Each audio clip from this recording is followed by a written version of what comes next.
Hi, hello. Welcome to i-TUTOR NCERT series. Today, we are going to discuss 6th class NCERT Chapter 3 Motions of the Earth. Earth has two types of motions, namely a rotation and a revolution. Okay, so we know Earth has two types of motion, that is rotation and revolution. What is rotation? A rotation is the movement of Earth on its axis. So the Earth moves its own axis, that is called a rotation. The movement of Earth around the Sun in a fixed path or orbit is called revolution.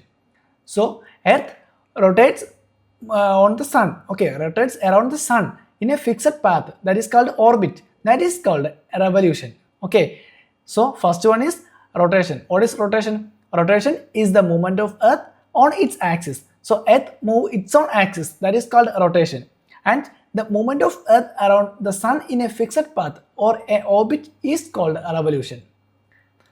The axis of the Earth, which is an imaginary line, makes an angle of 66.5 degree with tilt orbit plane. Okay, so with its orbit plane. So the Earth, the axis of the Earth, which is an imaginary line, makes an angle of 66.5 degree with its orbital plane. So look at this picture.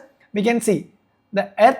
This is the axis. Okay, and this is South Pole, this is North Pole. So the Earth or this axis of the Earth, which is an imaginary line, makes an angle of 66.5 degree. So it makes an angle of 66.5 degree here. So last class we know what is this. This is equator and this is Tropic of Cancer and here Tropic of Capricorn. Already discussed that. The plane formed by the orbit is known as the orbital plane. So the plane formed by the orbit, this orbit formed a plane, the orbit forms a plane and this plane is known as orbital plane. The Earth receives light from Sun. We know the Earth receives its light from Sun. Due to the spherical shape of the Earth, only half of it gets light from the Sun at a time. So we know when the Earth is a spherical one, it's a geode shape and it's a spherical one. So due to the spherical shape, only half of it gets light from the Sun. Look at this picture. This is Sun, and look at here. This part or this side only get sunlight, and the other side, this shaded region is dark, that is night. Okay, so this area receive sunlight and this area receive dark. So here is day and here is night. So due to this spherical shape of Earth, only half of it receive light from the Sun at a time. Okay, so when we divide Earth into two parts, this part receive light and this part is darker. Now the portion facing the Sun experiences day while the other half always from the Sun experiences night. Okay, we discussed that. The circle that divides the Earth from night on the globe is called the circle of illumination. Look at this line, okay, or this is a circle. Okay, this circle, this is called, okay, so this circle is called circle of illumination. Okay, so this circle is called a circle of illumination. Look at this.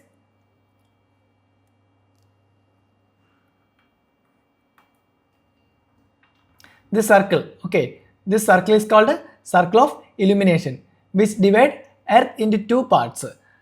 That is, one side is day and the other side is night. Okay, this circle does not coincide with the axis as you see in the picture. Okay, look at this picture. Here we can see the circle is collided with the axis, but actually this axis is an imaginary line, so it's not take place there.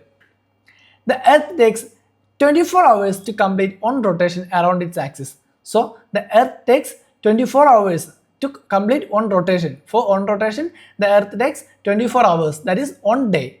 Okay, and it takes how many days for the revolution? That is 365. Okay, moving forward. The period of rotation is known as the Earth day. So the period of rotation or this 24 hours, this is known as Earth day. This is daily motion of the earth. The portion of the earth facing the sun would always experience day, thus bringing continuous warmth to the region. Okay, so the portion of the earth facing the sun would always experience day. Look this side. Okay, here this side is always experience day, thus bringing continuous warmth to this region. Okay. What would happen if the earth did not rotate? Okay, do you know what would happen if the earth did not rotate? Comment your answer. Now, the other half would remain in darkness and be freezing cold all the time. We said that, we told what the portion of the earth facing the sun, that is always experiencing day, and the other part, this part, okay, other part always experiencing night. There is also freezing cold. So in this condition, is livelihood possible there? Okay, no, because we can't survive too much hot or too much cold. So in this condition, the survival of life is not possible there. Okay, life would not have been possible in such extreme condition, because it's an extreme condition. Always heat and always cold. That is an extreme condition, and life is not possible there. The second motion of earth around the sun in its orbit is called revolution. So the second motion, first motion we called, that is rotation, and the second motion of this is called earth is called a revolution. Okay, that is earth around the sun. Okay, earth around the sun is called a revolution. It takes 365 and half days. Okay, 365 and half days, 1 year. Okay, we know 365 and a half days known as 1 year to revolve around the sun. We consider a year as consisting 365 days only and ignore the 6 hours. Okay, we consider only 365 days and ignore the 6 hours. Okay, we ignore the 6 hours. 6 hours saved every year. Okay, so we save 6 hours every year. So 6 hour, 6 hour, 6 hour. So every year we save 6 hour. And now look, 6 into 4, 24. So here we get 1 day. 24 hours means 1 day. We get extra 1 day. So now we add this extra 1 day into February, the month of February. So this surplus day is added to the month of February. So every 4th year, look, here is 1, 2, 3, 4. So 4 years. 4 year we consider this 6 hours. We neglect or we ignore the 6 hours and we get 24 hours. Okay, so now we add this 24 hours or 1 day into the month of February, and every 4th year February is of 29 day instead of 28 day. Okay, so every 4 year the February is 29 days. So this is we called a leap year. Okay, so such a year with 366 days. Normally we have 365 days, and but in a leap year we have 366 days. Okay, so this is called a leap year. Now, it is clear that the earth is going around the sun in an elliptical orbit. Okay, we know the earth is going around the sun in an elliptical orbit. Look at this picture. This is earth and this is sun. So always the earth is moving around the sun in an elliptical orbit. Notice that throughout its orbit, the earth is inclined in the same direction. Look at this picture. The earth is always inclined in the same direction. Look, now this direction. Look, the 4th picture shows the same direction. The earth is inclined in the same direction. So throughout its journey or throughout the revolution around the sun, it always keep the same elliptical orbit, and the elliptical orbit is always inclined in the same direction. A year is usually divided into summer, winter, spring and autumn season. So 1 year, in India we classify 1 year into summer, winter, spring and autumn seasons. Seasons changes due to the change in the position of earth around the sun. So how season changes?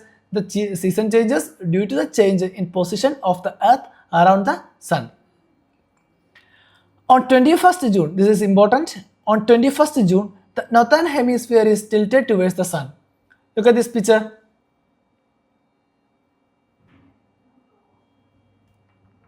On 21st June, okay, this is 21st June. The northern hemisphere is tilted towards the sun. Look, the northern hemisphere. Okay, the northern hemisphere is tilted towards the sun. Okay, this is equator, and the northern hemisphere is tilted towards the sun. So the rays of sun directly falls on the Tropic of Cancer. Look, the sun rays are directly falls on the Tropic of Cancer, and look at here. This is sun, and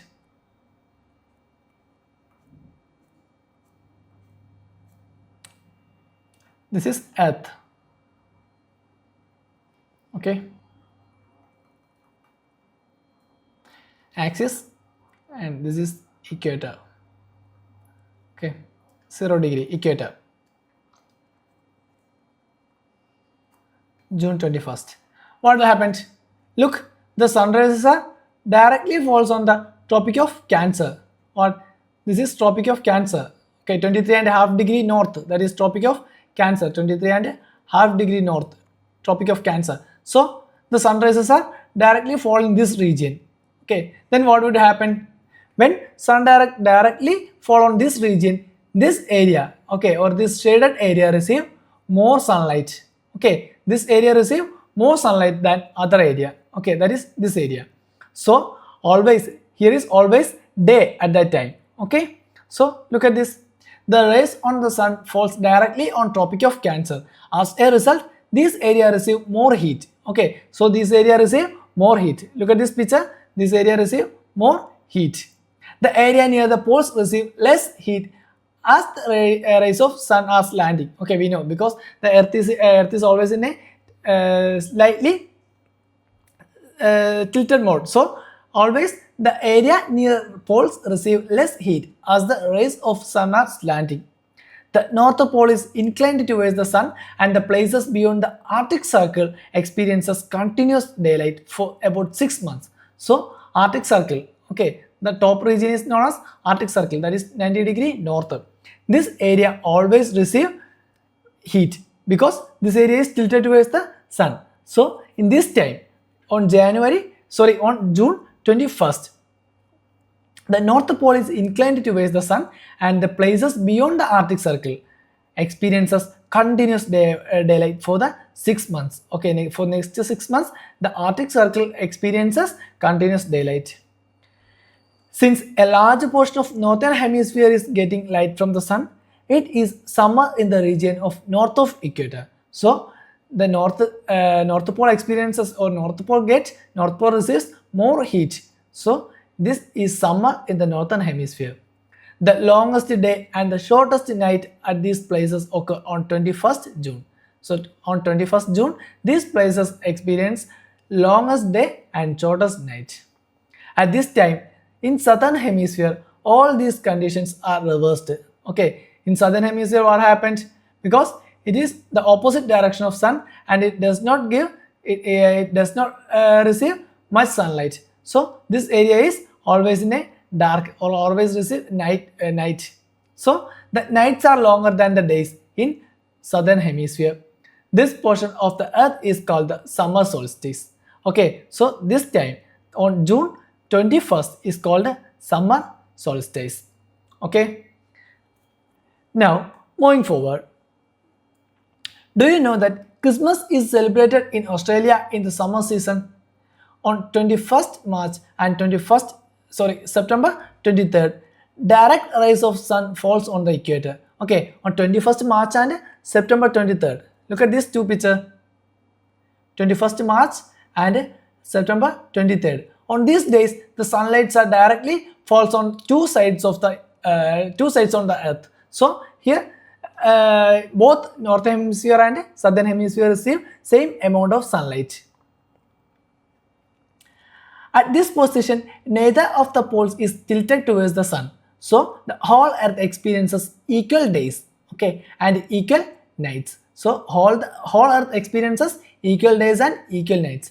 This is called equinox. Okay, so we told already June 21st is summer solstice, and 21st March and 23rd September is called equinox.